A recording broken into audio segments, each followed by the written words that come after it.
Operation Sindoor நடவடிக்கைக்கு பாகிஸ்தானில் உள்ள இந்திய தூதரை நேரில் அழைத்து கண்டனத்தை பதிவு செய்திருக்கிறது பாகிஸ்தான். கூடுதல் விவரங்களை அறிவோம். செய்தியாளர் ரமேஷ் இணைகிறார். Over to Ramesh. பாகிஸ்தானில் உள்ள பயங்கரவாத நிலைகளை குறிவைத்து இந்தியா நிகழ்த்தி இருக்கக்கூடிய ஆபரேஷன் சிந்தூர் நடவடிக்கைக்கு பாகிஸ்தான் தன்னுடைய கடுமையான கண்டனத்தை பதிவு செய்திருக்கிறது.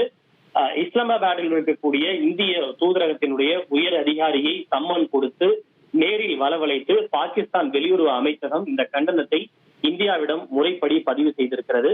குறிப்பாக பாகிஸ்தான் விடுத்துள்ள அந்த கண்டன அந்த செய்தியில் என்ன தெரிவித்திருக்கிறது என்றால், பாகிஸ்தான் மற்றும் ஆசாத் ஜம்மு காஷ்மீர் முழுவதும் பல இடங்களில் இந்திய தாக்குதல்கள் தூண்டுதலற்ற முறையில் நடத்தப்பட்டதற்கு பாகிஸ்தான் தன்னுடைய கடுமையான எதிர்ப்பை பதிவு செய்வதாக குறிப்பிடப்பட்டுள்ளது.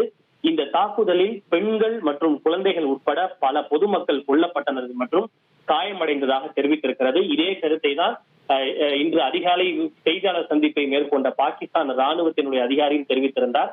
இந்திய தாக்குதலில் பெண்கள் மற்றும் குழந்தைகள் காயமடைந்ததாக. அதே கருத்தை தற்போது பாகிஸ்தானுடைய வெளியுறவு அமைச்சகமும் முறைப்படி தெரிவித்திருக்கிறது. இந்தியாவின் வெளிப்படையான ஆக்கிரமிப்பு செயல் பாகிஸ்தானின் இறையாண்மையை மீறுவதாக அமைகிறது என்று தெரிவிக்கப்பட்டுள்ளது. இத்தகைய நடவடிக்கைகள் ஐநாவினுடைய உடன்படிக்கை, சர்வதேச சட்டங்கள் மற்றும் நாடுகளுக்கு இடையேயான உறவுகளை நிர்வகிக்கும் நிறுவப்பட்ட விதிமுறைகளுக்கு முரணானவை. இந்தியாவின் இந்த விரோத நடத்தைக்கான அடிப்படையற்ற நியாயங்களை பாகிஸ்தான் உறுதியாக நிராகரிக்கிறது. அதாவது என்ன சொல்ல வருகிறது என்றால், பயங்கரவாதிகளுக்கு பாகிஸ்தான் அடைக்கலம் கொடுக்கிறது என்று இந்தியாவினுடைய கூற்றுகளை பாகிஸ்தான் முற்றிலுமாக நிராகரிப்பதாக தெரிவிக்கப்பட்டுள்ளது. இத்தகைய பொறுப்பற்ற நடத்தை பிராந்திய அமைதி மற்றும் ஸ்திரத்தன்மைக்கு கடுமையான அச்சுறுத்தலை ஏற்படுகிறது என இந்திய தரப்புக்கு எச்சரிக்கப்படுவதாகவும் பாகிஸ்தான் இந்தியாவினுடைய தூதரிடம் வழங்கியுள்ள அந்த ஆவணங்களில் வழங்கியுள்ள அந்த கண்டனத்தில் தெரிவிக்கப்பட்டுள்ளது. தகவல்களுக்கு நன்றி ரமேஷ்.